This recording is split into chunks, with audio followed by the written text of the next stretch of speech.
जय श्री राम।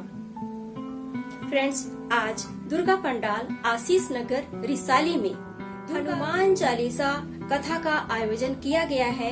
आज 6 तारीख से लेकर 10 तारीख तक 11 को समापन समारोह होगा।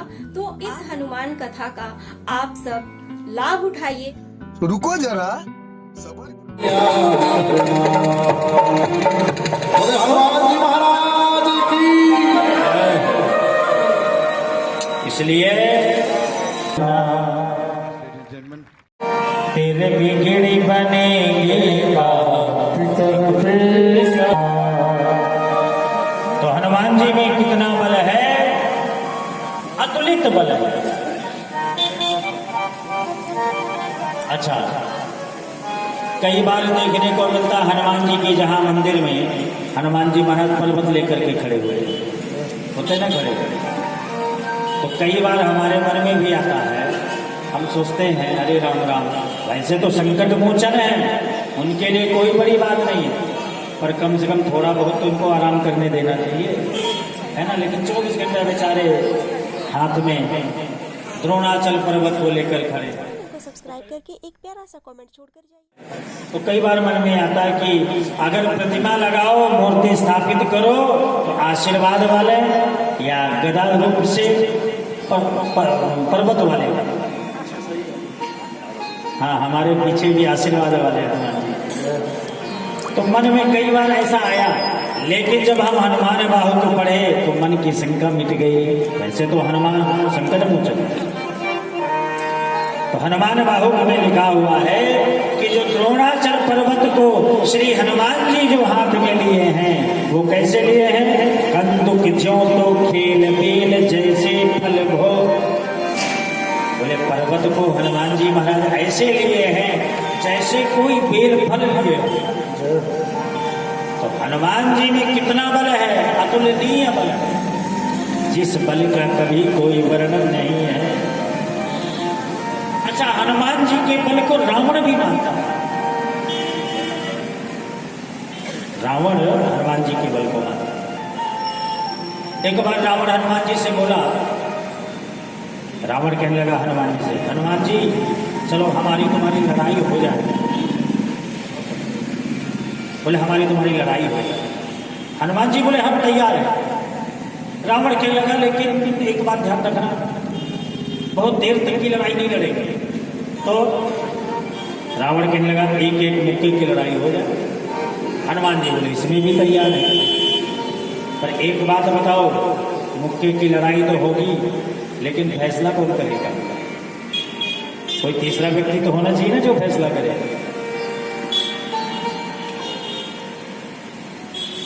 हनुमान जी, रावण कहने लगा एक एक मुक्के के लिए क्या फैसला करना है, मुक्के की ही हो जाए। हनुमान जी बोले हम तैयार हैं, पर एक काम करो रावण, पहले तुम मुक्का मारो।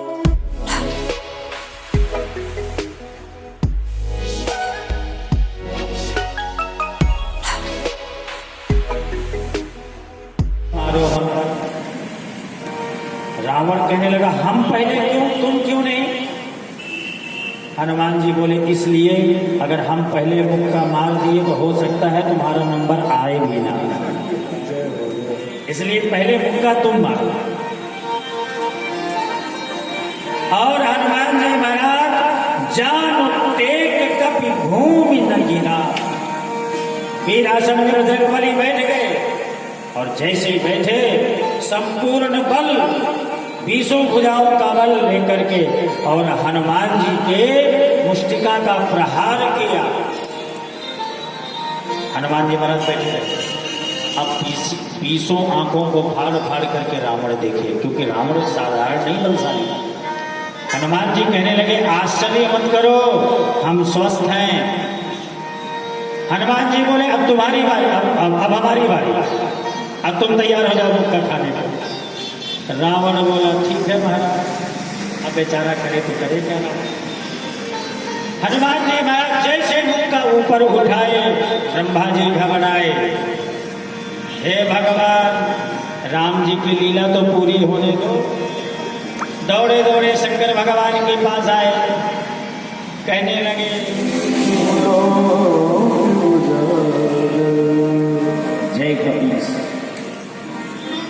कपीस माने वानरों के वानराणाम भीषम, जो वानरों के राजा हनुमान जी, आपकी जय हो। अब किसी ने गोस्वामी तुलसीदास जी से पूछा, महाराज वानरों के राजा तो सुग्रीव जी हैं, तो हनुमान जी कैसे हो गए? भाई वानरों के राजा तो सुग्रीव जी।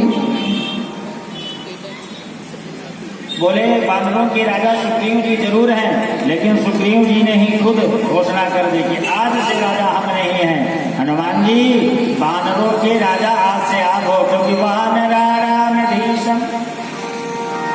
और गुण ज्ञान गुण सागर का ही श्लोक आया है कि सकल गुण निधानम, सकल गुणों के खाने हैं वानराणाम धीशम। इसीलिए यहां लिखते हैं जय कपीस, वानरों के राजा आप हो। तो आप कैसे हुए वानरों के राजा? बोले जिस समय अवध में सारे वानर लोग आए, अब श्री राम जी सभी वानरों से कहने लगे कि आप लोग अपने अपने घर को जाओ, अब गृह जाओ सखा सब भजहु मोहि दृढ़ ने। श्री राम आप लोगों की कृपा से ही तो हमें विजयश्री मिल गई। अगर आप लोग न होते ना तो हो सकता है मुझे विजयश्री न मिलती, तो आप लोग की वजह से विजयश्री मिल गई हमें। अब मेरा कार्य पूरा हो गया, अब आप लोग जाओ। कहाँ जाओ? बोले अब गृह जाओ सखा सब, आप लोग अपने अपने घर को जाओ, सबको भेज दिए। अब चले गए, सब जाने लगे। लेकिन हनुमान जी बोले हनुमान जी की विदाई करनी चाहिए थी ना। कहने लगे भैया हमने कहा सब लोग अपने अपने घर जाओ, तो जिसके पास घर है उनको तो हमने भेज दिया, पर जिसका घर ही नहीं है वो बेचारा कहाँ जाएगा? बोले हनुमान जी का तो कोई घर ही नहीं है। अब दूसरी दृष्टि से अगर देखा जाए, घर पर ढेर सारे लोग आए हों तो सबको कह दिया जाता है कि भैया आप लोग जाओ अपने अपने घर।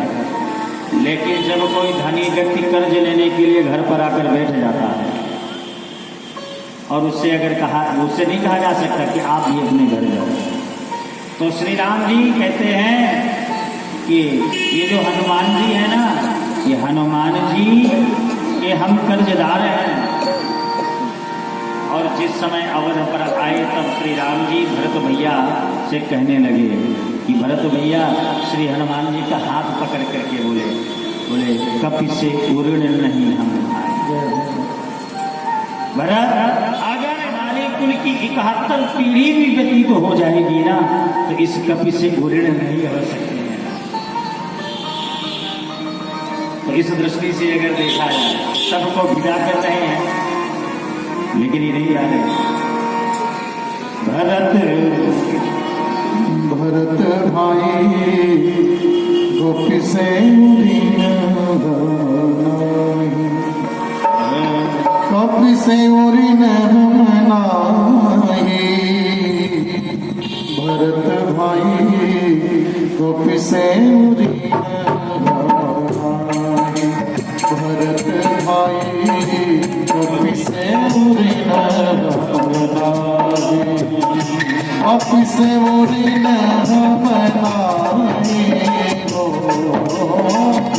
कपि से उरी भरत भाई कपि से उरी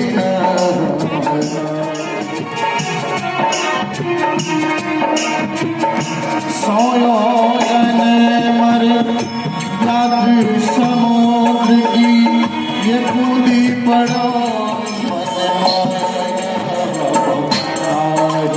भरत भाई कपि से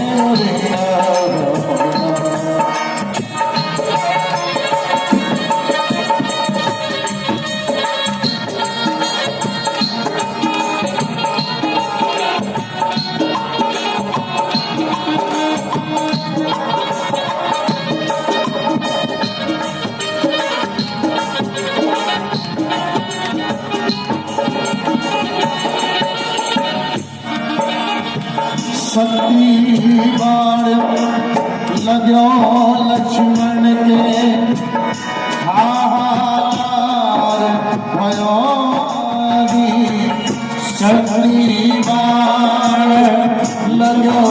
लक्ष्मण के हाहाकार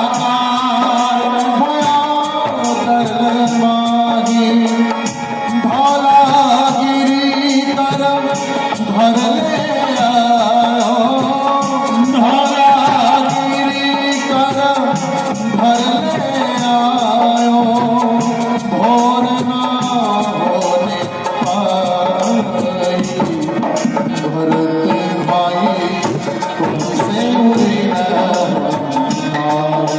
भरत भाई तुमसे उड़े न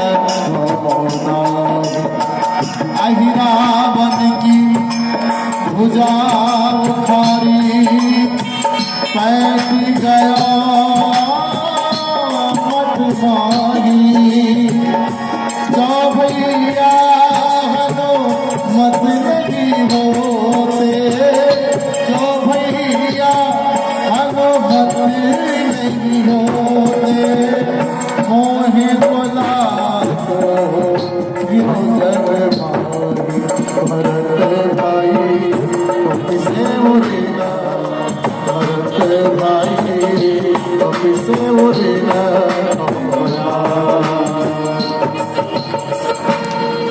इसलिए अगर 71 पीढ़ी में व्यतीत हो जाएगी ना तो भी हम इस कपि से पूर्ण नहीं हो सकते हैं। हनुमान जी महाराज सबकी विदाई करते हैं और जिस समय विदा कर रहे थे सुग्रीव जी से हनुमान जी कहने लगे कि प्रभु तो जय कपीस आप तीनों लोग उजागर कर तीनों लोक में जिसकी जय जयकार हो आकाश में जय जयकार हो पृथ्वी में जय जयकार हो। आकाश में जय जयकार कैसे हो? बालकपन में सूर्य भगवान को फल समझ करके निगल गए तो देवताओं में हाहाकार मच गया, जय जयकार वहां होने लगी। पृथ्वी में जय जयकार क्यों हो रही है? इसलिए क्योंकि श्री राम जी के चरणों की सेवा हो रही है, इसलिए पृथ्वी में जय जयकार। और पाताल में जय जयकार क्यों? क्योंकि अहिरावण की भुजा उखार बाई भुजा असुर दल। बोले पाताल लोक में जाकर के अहिरावण महिरावण इत्यादि के वध का कार्य करते श्री राम जी को लक्ष्मण जी को बचा करके लेकर के आए, इसलिए पाताल लोक में भी इनकी जय जयकार। अच्छा, दूसरी दृष्टि से अगर देखा जाए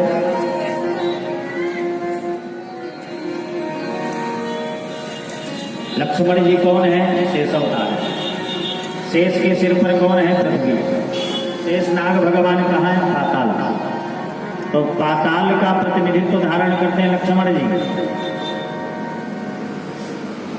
और धरती माता का प्रतिनिधित्व धारण करती है सीता माता जो धरती से प्रकट हुई है, और आकाश का प्रतिनिधित्व धारण करते हैं श्री राम जी जो आकाश की वत नीलवत है और श्याम्य वर्ण है, इसलिए तीनों का प्रतिनिधित्व धारण करते हैं श्री राम जी लक्ष्मण जी की सेवा में, जानकी माता जी की सेवा में। इसलिए जय कपीश तिहुँ लोक की पूजा, इसलिए इनकी जय जयकार हो रही है। अब आइए आगे की चौपाई में हम लोग बढ़ते हैं। राम दूते अतुलित बल धामा पवन सुत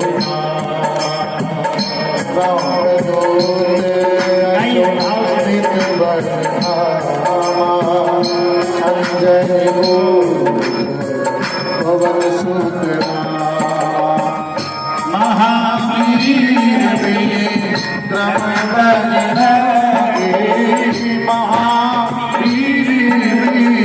क्रम कुमति निवार सुमति स्वामी चन विराज सुरेशा तारण कुंजित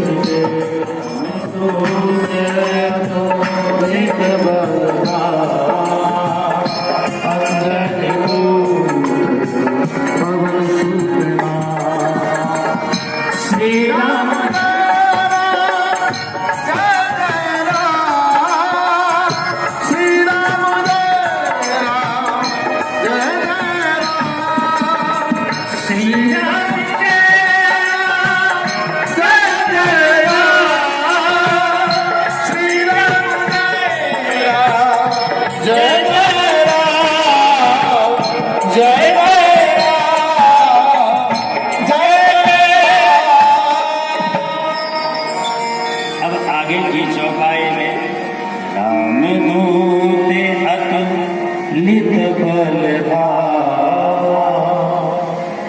आप लोग भी संग में लगभग हनुमान चालीसा सबको ही आता है ना, तो सब लोग संग में बोला करें, राम दूत अतुलित बल भावा, अंजलि फूल पवन सुत नामा।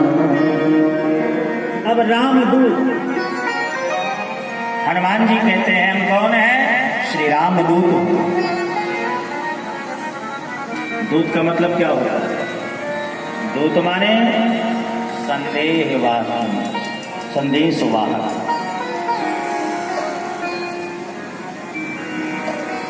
एक बात को दूसरी बात तक पहुंचाए वो है दूत का धर्म। क्या है? अपने स्वामी के शक्ति का परिचय दे, वर्णन करें और स्वामी की बात को दूसरे तक पहुंचाएं, वो है संदेशवाहक। तो हनुमान जी महाराज कहते हैं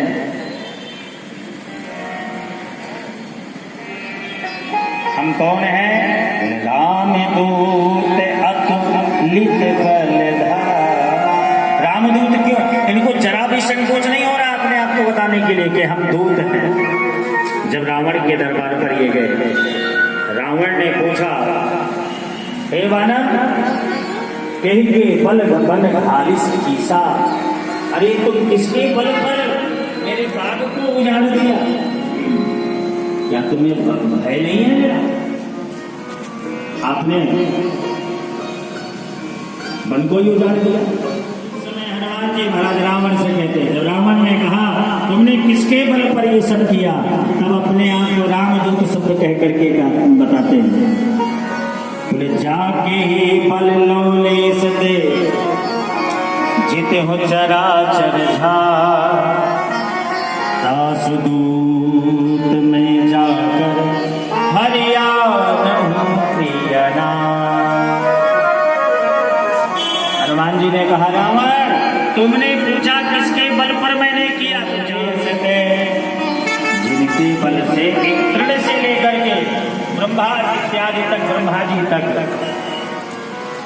जिनकी सत्ता के बगैर एक पत्ता तक नहीं हिलता है, और जिनके बल पर तुम अपना अहंकार भर करके घूम रहे हो, जिसके बल पर मैं तुम्हारे पास आया हूँ, दासदूत हरियाण हूँ, और मैं उन्हीं का दूत हूँ जिनके प्रिय पत्नी का आपने हरण किया, वही मेरे स्वामी हैं, उन्हीं का मैं दूत हूँ। देखो, दूत हमेशा अभिमान शून्य होता है,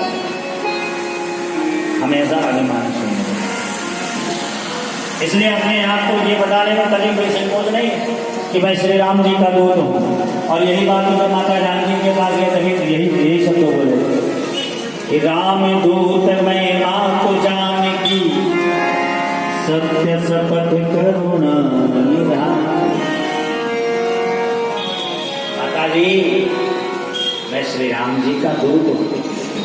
अच्छा, दूत में अहंकार नहीं होता, अगर अभिमान आ जाए वो दूत नहीं हो सकता। जैसे हम कोई कार्य करते हैं, कितना पाऊं, कैसे पाऊं, अपने साथी को धोखा दे करके मैं धन कमाता जाऊं, तो पार्टनरशिप नहीं चलेगा। पार्टनरशिप तभी चलता है जब दोनों की मति एक हो, दोनों की बुद्धि एक हो, दोनों का स्वभाव एक हो, दोनों सतत प्रयास करें धन को कमाने के लिए, तभी चलता है। इसी प्रकार हमारा संगी साथ वही दे सकता है जिसकी मति में किसी भी प्रकार का अहंकार न हो, जिसका अभिमान न हो, जिसके मन में कभी ये भाव न आए ये संगी विसंगत छोड़ करके चला जाता है।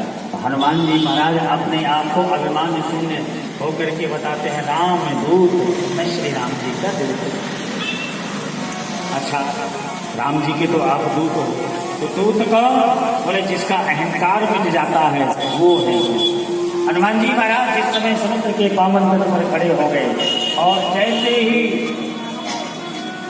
समुद्र पर छलांग लगाने की तैयारी, भूधर सुंदर छलांग लगा करके हनुमान जी महाराज चढ़े, ऊंचाइयों को प्राप्त कर लिए।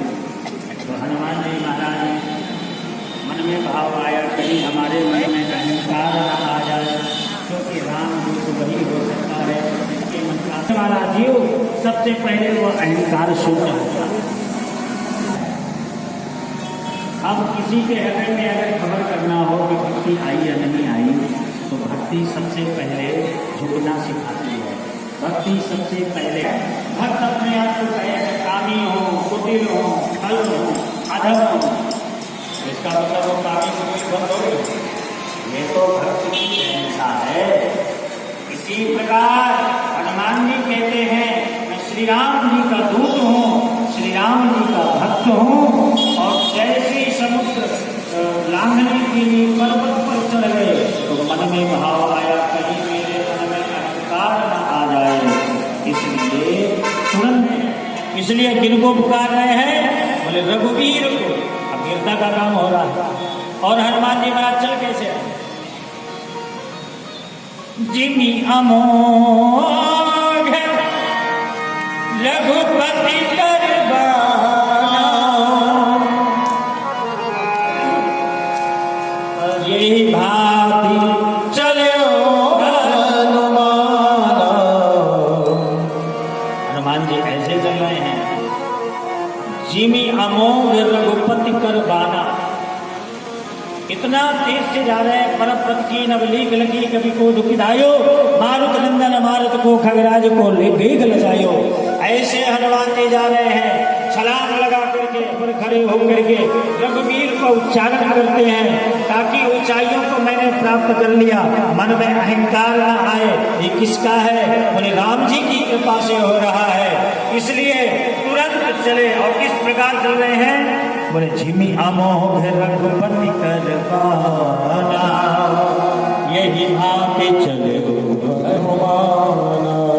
जिस प्रकार श्री राम जी का बाण चल रहा है, इसी प्रकार से हनुमान जी महाराज जा रहे हैं और श्री राम जी को मनाते हुए जा रहे हैं। कहने लगे अगर नाथ देखोगे, अगर नाथ देखोगे अवगुण हमारे, अगर नाथ देखोगे अवगुण हमारे, तो हम कैसे भाव से लगेंगे किनारे।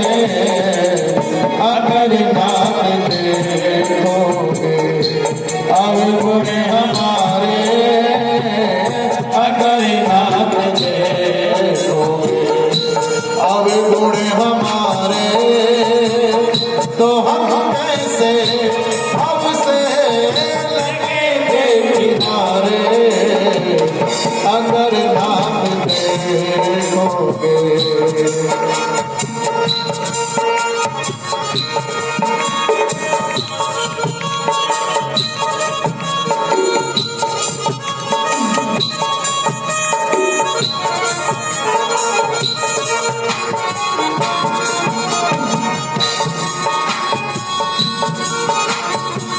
प्रभु हमारा पति तो तुम्हारी कृपा से हमें पद मिल गए, पर हमने तुमको कुछ नहीं दिया। तब हनुमान जी महाराज कहने लगे प्रभु सबसे ज्यादा लाभ तो हमें मिला। अच्छा आपको लाभ मिला? आपको क्या लाभ मिला? बोले महाराज सुग्रीव को किष्किंधा का एक पद मिला, विभीषण जी को लंका का एक पद मिला, अवध वासियों को श्री राम जी का एक पद मिला, और हनुमान जी श्री राम जी के चरणों में सिर रख करके बोले सरकार पद मुझे मिले हुए हैं, अब इससे बढ़कर मुझे और क्या चाहिए। तो इसलिए सज्जन कौन है? बोले जो अच्छा गोस्वामी तुलसीदास जी महाराज भी सज्जन के लिए बताते हैं। गोस्वामी तुलसीदास जी महाराज कहते हैं सज्जन वो है जो दूसरों के सुख से जो सुखी हो जाए, दूसरे को सुख को देख करके सुखी हो जाए, प्रसन्न हो जाए, तो समुद्र भी सज्जन।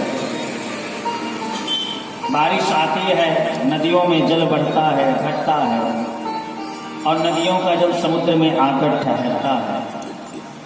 और समुद्र को हर्ष तब होता है जब पूर्णिमा की रात चंद्रमा को जब पूर्ण चंद्रमा में देखता है समुद्र, तब ज्वार भाटे के रूप में एक हर्ष के रूप में उछाल मारता है। एक सज्जन वो है जो दूसरों के सुख से सुखी हो जाए। ये नहीं पहले ये क्या था, आज देखो कैसे कैसे गाड़ियों में घूम रहा है, बाहर से तो दिखाएं भाई बहुत बड़ी, लेकिन भीतर ही भीतर ईर्ष्या करते रहें, चलते रहें। वो सज्जन नहीं, सज्जन वो है जो दूसरों के सुख से जिसका मन प्रसन्न हो जाए, वो सज्जन है, वो सज्जन की पहचान है।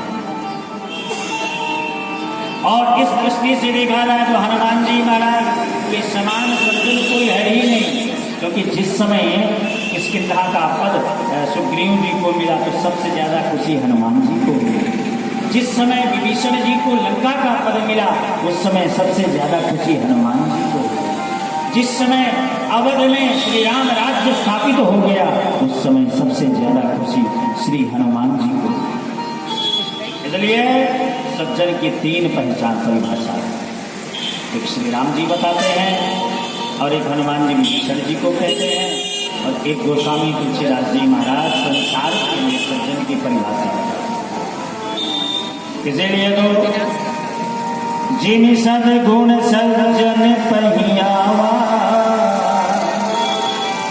वो सज्जन है जो दूसरे के दुख से द्रवीभूत हो जाए, दूसरे के खुश में जो प्रसन्न हो जाए, वो सज्जन है। इसीलिए गोस्वामी तुलसीदास जी में हनुमान ज्ञान गुण सागर, गुणों की खान है, क्योंकि सद्गुण इनमें भरे हुए हैं, इसलिए कहा गया गुण सागर। तो कल हम लोग यहाँ तक की कथा श्रवण किए थे, अब आगे की चौपाई में।